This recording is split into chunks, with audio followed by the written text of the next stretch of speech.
এবার আমরা ডেটাবেসের ভিতরে আরেকটা ফাংশন ক্রিয়েট করে নিব, সেটা হচ্ছে এটা আমাদের লাগবে যখন আমরা ডেটাবেস ক্রিয়েট করব অথবা আপডেট করব, সেই জন্য আমরা একটা সেশন তৈরি করে নিব,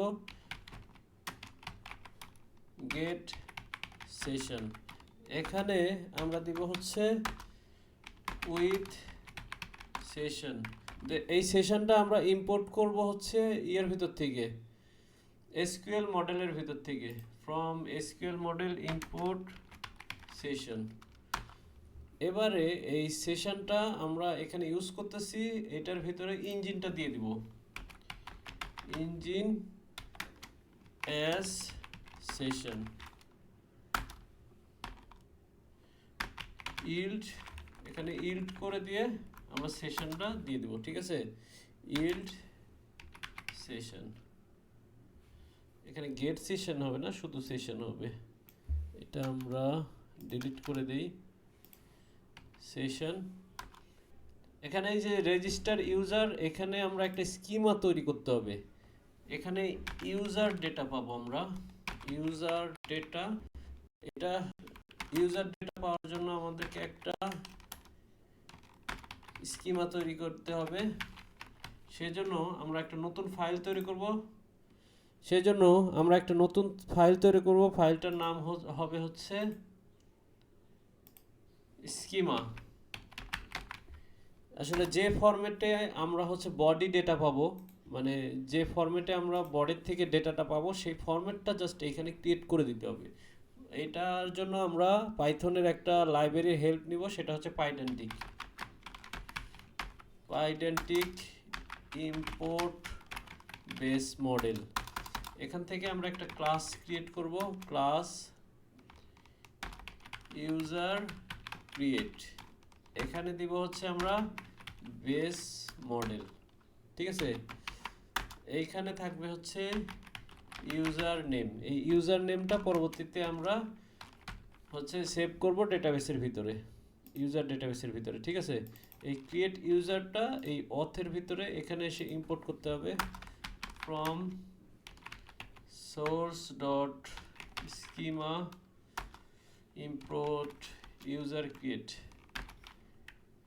ঠিক আছে। এই ইউজার ক্রিয়েটটা আমরা এই যে এখানে ইউজ করতেছি। এই ইউজার ডেটাটা কেমন হবে আমি আপনাদেরকে দেখাবো। এই ইউজার ডেটাটা হবে এক্স্যাক্টলি এই যে এই ফরম্যাটে, যে ফরম্যাটে আমরা ডেটাটা অ্যাকসেপ্ট করব সেইটাই ফরম্যাটটা এখানে তৈরি করব, আর এইখান থেকে প্রিন্ট করে দিলাম। যেহেতু আমাদের ইউজার নেমটা সবসময় ইউনিক হবে, সেই জন্য আমাদের একটা কাজ করতে হবে, সেটা হচ্ছে প্রত্যেকবার ডেটা সেভ করার আগে, ইউজার ডেটা সেভ করার আগে আমাদেরকে চেক করে নিতে হবে ওই ইউজার নেমটা আগে হচ্ছে কোনো ইউজারের ক্ষেত্রে সেট হয়েছে কিনা। যদি হয়ে থাকে তাহলে ওটা করব না আমরা সেট, আর যদি না হয়ে থাকে তাহলে আমরা নতুন করে একটা ইউজার তৈরি করে দেব, ঠিক আছে। সেই জন্য আমরা আগে চেক করব।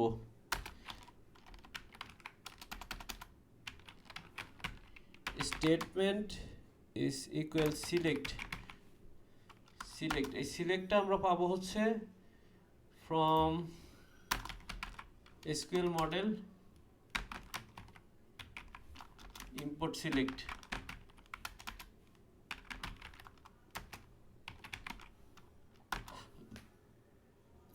এই সিলেক্টে এখানে আসার পরে আমরা কি সিলেক্ট করব, user.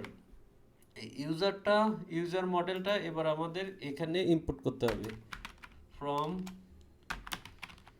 Source dot models import user. এই ইউজার থেকে আমরা চেক করব where user dot user name is equal user data. এখানে তিনটা ইকুয়াল হবে না, এটা আমি জাভা স্ক্রিপ্ট লিখতে লিখতে অভ্যস্ত হয়ে গেছে, তো সেই জন্য আসতেছে আর কি। ইউজার নেম স্টেটমেন্ট এটা দিলেন, দেওয়ার পরে আপনাকে এই সেশন ইউজারটা এইভাবে করতে হবে। আমরা এখানে জাস্ট এক্সিকিউট করব সেশন। এখান থেকে আমরা আসলে সেশন নেই নাই, তো এখানে থেকে সেশনটা নিব, সেশন। এখানে হবে হচ্ছে সেশন ডেপ। আমরা সেশন ডেপ কি ক্রিয়েট করছি একটু দেখি তো, চলেন তো। এই যে ডেটাবেসের ভিতরে যাবেন, ডেটাবেসের ভিতরে আমরা আসলে সেশন ডেপটা ক্রিয়েট করি নাই, এখানে করে নিব। সেশন ডেপ ইজ অ্যানোটেটেড, এই অ্যানোটেটেডটা আমরা ইম্পোর্ট করে নিব টাইপিং এর ভিতর থেকে।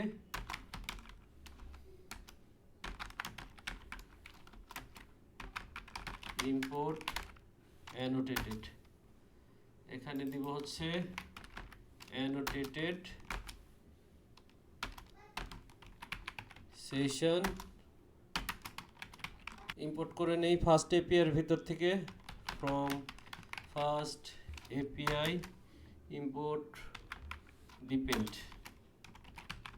ডিপেন্ডস, এখানে সেশন ডেপের ভিতরে ডিপেন্ডস দিব, গেট সেশন। আমরা এইভাবে সেশন ডেপটা ক্রিয়েট করে নেবেন। এই সেশন ডেপটা আমরা এখানে ইউজ করব। ফ্রম এখানে দিব হচ্ছে ফ্রম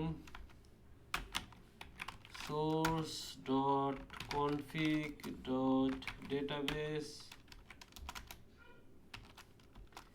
ইম্পোর্ট সেশন ডেপ, এভাবে ইম্পোর্ট করলাম। তারপরে দিব হচ্ছে সেশন ডট এক্সাক, এখানে দিতে হবে আমাদের স্টেটমেন্ট আমরা উপরে ক্রিয়েট করে ফেলছি, দেখতে পাচ্ছেন। এইটা এক্সিকিউট করলে আমরা এই ইউজার নেমের মধ্যে অনেকগুলো ইউজার পাবো বাই ডিফল্ট, কিন্তু আমরা চাই ফার্স্ট অন। আমরা জানি আমরা এখানে শুধুমাত্র একটা ইউজার সেট করব একটা ইউজার নেম দিয়ে, কিন্তু এই ডেটাবেসের সিস্টেমটাই এমন যে এগুলোতে অনেকগুলো দিবে, এখানে এই জিনিসটা যেখানে ম্যাচ করবে সেইগুলোই দিয়ে দিবে, সেই জন্য এটা একটা অ্যারে আকারে রিটার্ন করবে। অ্যারে আকারে রিটার্ন করার জন্য আমাদেরকে জাস্ট ফার্স্ট এলিমেন্টটা নিতে হবে। এই ফার্স্ট এলিমেন্ট আমরা যদি এখানে এটা পেয়ে যাই, এটা হবে ইরর, কারণ আমরা অলরেডি একটা ইউজার সেট করে ফেলছি এই ইউজার নেম দিয়ে, সেই জন্য আমরা এই ইউজার নেমটা পরবর্তীতে আর সেট করতে চাই না, এই জন্য এরকম দিলাম। দেওয়ার পরে আচ্ছা, এখান থেকে আমরা রেজ করব হচ্ছে HTTP এক্সেপশন। HTTP এক্সেপশনের ক্ষেত্রে স্ট্যাটাস কোড দিব। আমরা আগে এই ফার্স্ট এপিআই এর ভিতর থেকে স্ট্যাটাসটা ইম্পোর্ট করে নিই। স্ট্যাটাস এখানে দিব হচ্ছে status dot 400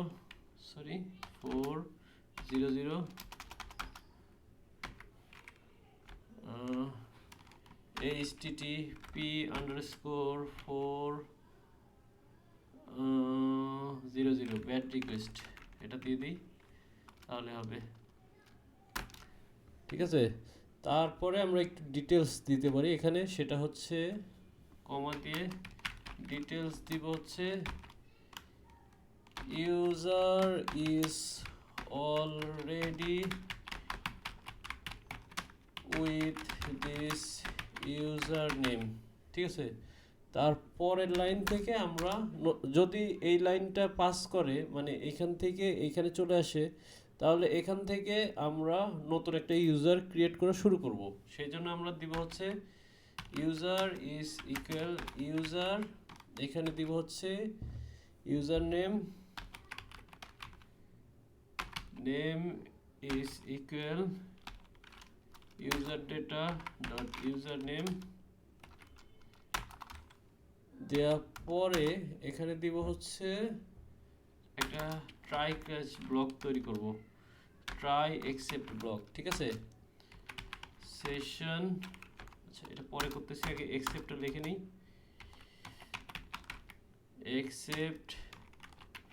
exception as print এখান থেকে আমরা এই সাকসেসফুলি এটা রিটার্ন করে দিব হচ্ছে এখান থেকে। তারপরে সেশন ডট অ্যাড, আমরা এখানে ইউজারটা অ্যাড করে দিব। ইউজারটা অ্যাড করে দেওয়ার পরের লাইনে আমরা সেশন কমিট করে দিব। তারপরের লাইনে আমরা প্রত্যেকবার যখন একটা ইউজার অর একটা যে কোনো একটা মডেল থেকে একটা ডেটা অ্যাড করতে চাবো, একটা র অ্যাড করার জন্য এই তিনটা লাইন আমাদেরকে সবসময় লিখতেই হবে। সেশন ডট রিফ্রেশ, রিসেট না রিফ্রেশ। এই রিফ্রেশের ক্ষেত্রে আমরা ইউজার দিব, শুধুমাত্র ইউজারের যে টেবিলটা সেটা রিফ্রেশ হবে, অন্য টেবিলগুলো রিফ্রেশ হবে না। তারপরে আমরা এইখানে ইউজার ডট ইউজার নেম দিই, ইউজার ডট ইউজার নেম, ঠিক আছে। এখানে আমাদের আগে করা আছে যে দেখুন Python dash M source dot main, ঠিক আছে। এটা করার পরে দেখতেছেন একটা এরর আসতেছে, আমি এররটা আসলে খুঁজে বের করি কোথায় এরর, প্রবলেম কোথায়। আচ্ছা, আপনি যদি এই ধরনের এরর পান, আপনি চ্যাট জিপিটির মাধ্যমে কিভাবে এই এররটা সলভ করতে পারেন, এই যে এইভাবে লিখবেন, I am creating a project with fast API and SQL model. এটা যদি লেখেন, তারপরে এখানে I am getting this error, I am getting this error। এটার একটু বেশি করে ডিটেলস দেওয়ার চেষ্টা করবেন সব ফাইলগুলো। যদি নাও দিতে পারেন, আপাতত আমি এই ফাইলটা জাস্ট দিতেছি, models.py file. This is my models.py file, কারণ এই এররটা আসলে এই ফাইলের মধ্যে থেকে আসতেছে। তো এটা দেওয়ার পরে এবার দেখি তারা কি বলে। the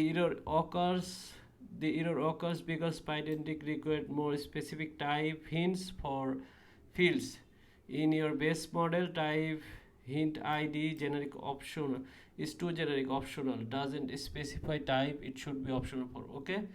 এইখানে আমরা আসলে এই ইনটা দেই নাই, সেই জন্যই এই এররটা পাইতেছি।